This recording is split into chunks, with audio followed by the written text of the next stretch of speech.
This is MTG Burgeoning, and in this video we will showcase the contents of Green Color Support Pack number 3 of our Jumpstart Commander Cube. If you haven't been following along or are new to the channel, look in the description of this video for links to the primer video for this series, its playlist, as well as a list of the cards featured in this video. As previously showcased during the primer video for this series, these are the types of cards you can expect to see in every color support pack. Now, with the prologue coming to an end, let's start spotlighting some green support cards, beginning with a handful of basic lands. We've got 3 basic forests to kick this party off, and not too far after that, we've got 3 more basic forests, except these are of the snow-covered variety. That's going to start off with 6 total basic lands, which are going to be a great way to cast all of those green spells in the pack. Our next land is our Thriving Land, and since we're dealing in green, that Thriving Land is Thriving Grove. It enters the battlefield tapped, and when it does, we choose a color other than green. We can tap this land to add 1 green mana or 1 mana of the chosen color to our mana pool. Our second consecutive non-basic land is our utility land for this pack, and here it is Hidden Nursery. This cave enters the battlefield tapped. It taps for 1 green mana, or we can pay 4 in a green mana, tap it, and sacrifice it to discover 4.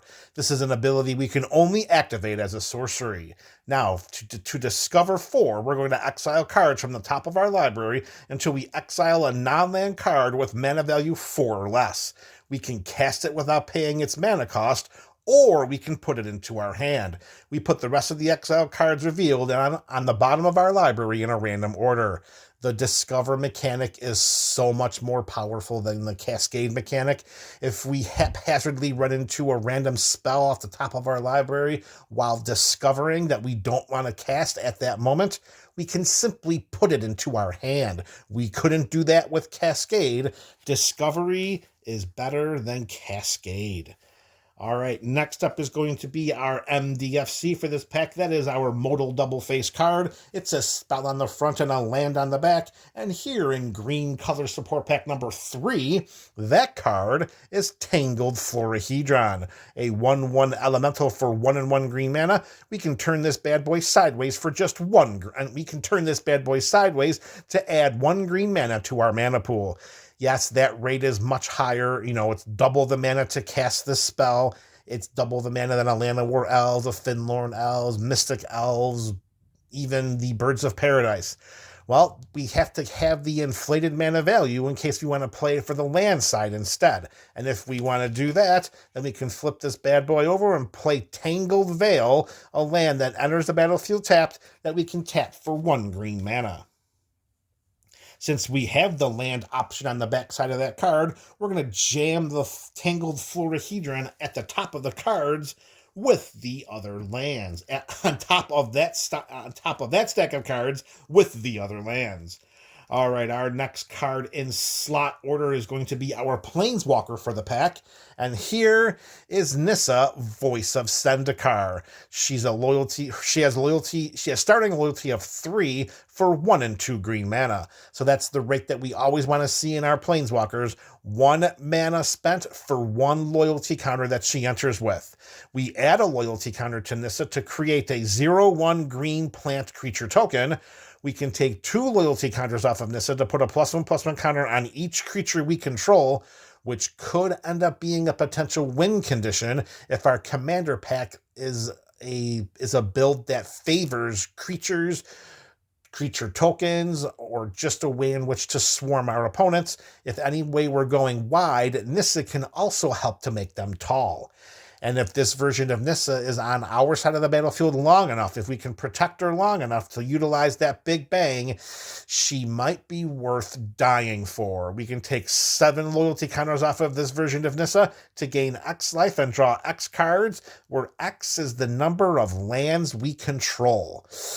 Boy, if we were able to get this just on curve on turn 3, and Protector, we should be able to look at least between 6 to 8 lands that we're going to be, 6 to 8 lands on our side of the battlefield. Gaining that much life is nice, but drawing those many cards is even nicer. And because of that burst card draw ability that Nissa has here as her Big Bang Planeswalker ability, she might be worth keeping around on the battlefield. Luckily, we can make sure we can protect her by creating those 0/1 green plant creature token chump blockers. All right, our next card is our creature modifier. It's either an aura or an equipment. And here in green color support pack number 3, that is an equipment called Scepter of Celebration. With a mana value of 2 and 1 green mana and an equip cost of 3 generic mana, equipped creature gets +2/+0 and has trample. And whenever equipped creature deals combat damage to a player, we create that many 1/1 green and white citizen creature tokens. That is an amazing thing. The power boost is nice. The trample is even better to make sure that we can hit an opponent with combat damage, and any excess trample damage that we can get in, or any trample damage at all, we're going to create those many 1/1 citizen creature tokens, which will line up beautifully with Nissa's +1/+1 counter ability. Ooh, baby. All right, our next card is going to be our Color Strength spell, and no color ramps mana better than green. So how about a copy of Kodama's Reach, a sorcery for 2 and 1 green mana? We search our library for up to 2 basic land cards. We reveal those cards. One goes onto the battlefield tapped, and the other goes into our hand. One of the most stapley commander staples there is. Well, there are or there is. One of the most stapley commander staples of all time is going to be in this green color support pack. All right, our next segment of cards are going to be our removal spells. And here in green, we had to go a little outside of the box when it came to our removal spells. There are not many spells in green that allow us to remove hordes and hordes of creatures from the battlefield, and nor should there be. This is green. That's just not anything that they do. Very unlike every other color, but green is the color of life, is it not? So what we decided to do is to make sure that we focused on ways in which to get creatures off of our opponent's sides of the battlefield, one creature at a time. So with that in mind, as you're going to see in a couple of cards, we're going to make sure that we are able to bite those creatures and not fight them. But before we get to that, here's one of the cards that allows us to get rid of some of the creatures on our opponent's sides of the battlefield, but they can also get rid of some of ours through the symmetrical effect of Windstorm. Instant speed, X and 1 green mana. It deals X damage to each creature with flying. So, if we have any flyers when we cast Windstorm, we may lose them to this spell as well. Our opponents may have flyers that are going to be worth us casting this. It's a way in which to protect ourselves, but it could also hurt us a little bit too. Of course, this is going to be dependent on board state and game state, whether or not we even cast a spell like Windstorm, but having the option could help us in the long run. Our next removal spell is going to deal with some artifacts and or enchantments, and that is Force of Vigor. Instant speed, 2 and 2 green mana. If it's not our turn, we may exile a green card from our hand rather than pay for this spell's mana cost. So instead of casting this if it's not our turn, we can just chuck one of our green cards to exile and cast this for free. And if we do, we destroy up to 2 target artifacts and or enchantments. Very nice card to have here, particularly if we're looking to swarm in on our opponents and maybe they have an artifact and or an enchantment or two that's helping to prevent us from doing that. We can just wait to the end of that opponent's turn in turn order, particularly if they're the last opponent in turn order, and then we can exile that green card, cast Force of Vigor for free, and then just let the army swarm. All right, now the aforementioned and previously foreshadowed bite spells. Here's bite spell number 1 in Master's Rebuke. Instant speed for 1 and 1 green mana. Target creature we control deals damage equal to its power to target creature or planeswalker we don't control. So here we are biting and we're not allowing that creature to bite us back. That would ensue a fight, and we're not looking to pick a fight. We're just looking to do a fatal blow with our mouth to make sure that the creature goes to the graveyard and our creature remains, let's say, pure and untethered and unfeathered and all the other unwords that we can possibly come up with when we're thinking about biting one of our opponent's creatures. All right, bite spell number 2 is Signature Slam. Instant speed for 2 and 1 green mana. We put a +1/+1 counter on target creature we control. Then each modified creature we control deals damage equal to its power to target creature we don't control. So this is us again dealing damage to an opponent's creature, and then that creature that our opponent controls will deal nothing to our creature. No fighting, just biting. And of course, any modified creatures or any creatures that are carrying equipment have auras enchanted to them or have any kinds of counters. So even if we don't have any of those kinds of creatures on our side of the battlefield, Signature Slam puts a +1/+1 counter on one of our target creatures to ensure that at least one of them can bite one of our opponent's creatures. All right, our next card is going to be our Hate and Defense card. And this one, well, this one might be one that we hate as well. Here at MTG Burgeoning, we are open to other voices, particularly when it comes to the play group, and there are certain deck building, should I say, values that I usually follow, and one of those is never include a card that can hurt yourself. Never include a card that can help an opponent. Well, sometimes you get outvoted by members of your playgroup, particularly when we're constructing this massive Jumpstart Commander Cube. So the following card, which MTG Burgeoning does not recommend playing, in his own decks of course, is added to this color support pack number 3, Variety Green, and that is Collector Oof. A 2/2 Oof for 1 and 1 green mana. Activated abilities of artifacts cannot be activated. So that means that Soul Ring will tap for nothing, that Arcane Signet will tap for nothing, that equipment cannot be equipped, and so on and so forth. Great card, wonderful card, love playing with that card. Those were all lies. All right, moving forward, our next card is going to be our Resource Advancement card.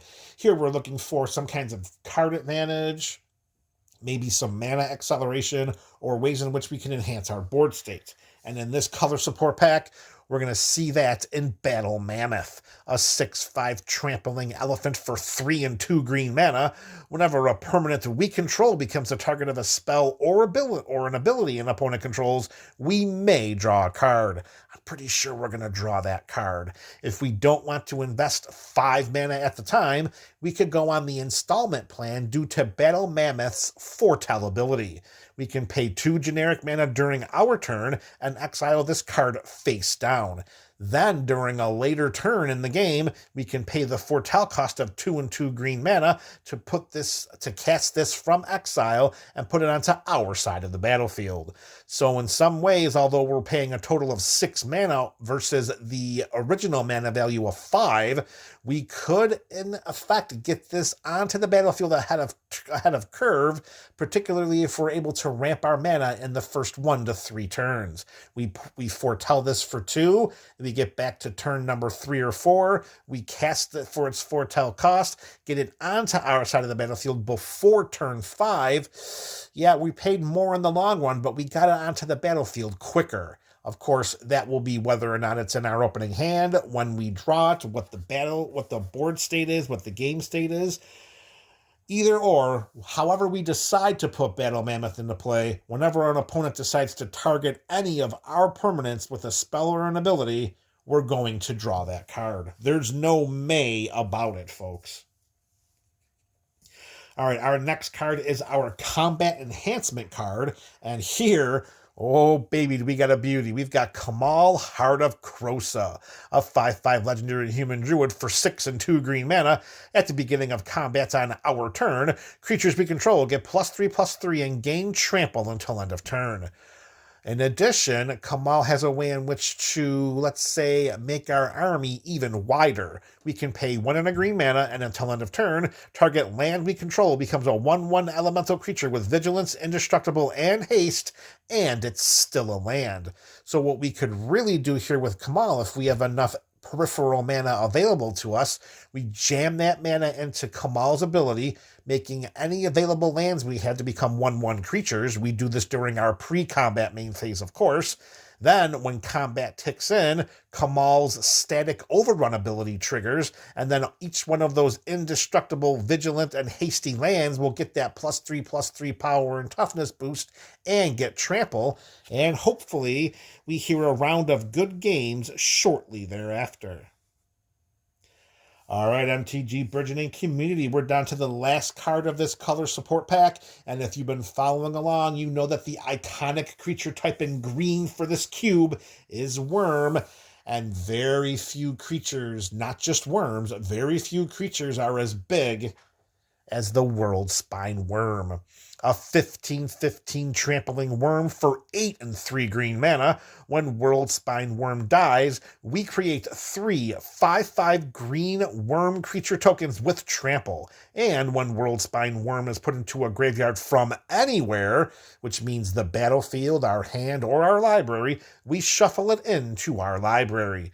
It may seem intimidating to see that mana value of 8 and 3 green, but keep in mind, this is Commander. This is the format of ramping mana. We will have very little trouble casting World Spine Worm several turns ahead of curve, and if we have the right type of Commander pack, perhaps we won't have to hard cast it at all. Maybe we just find a way to cheat it onto the battlefield.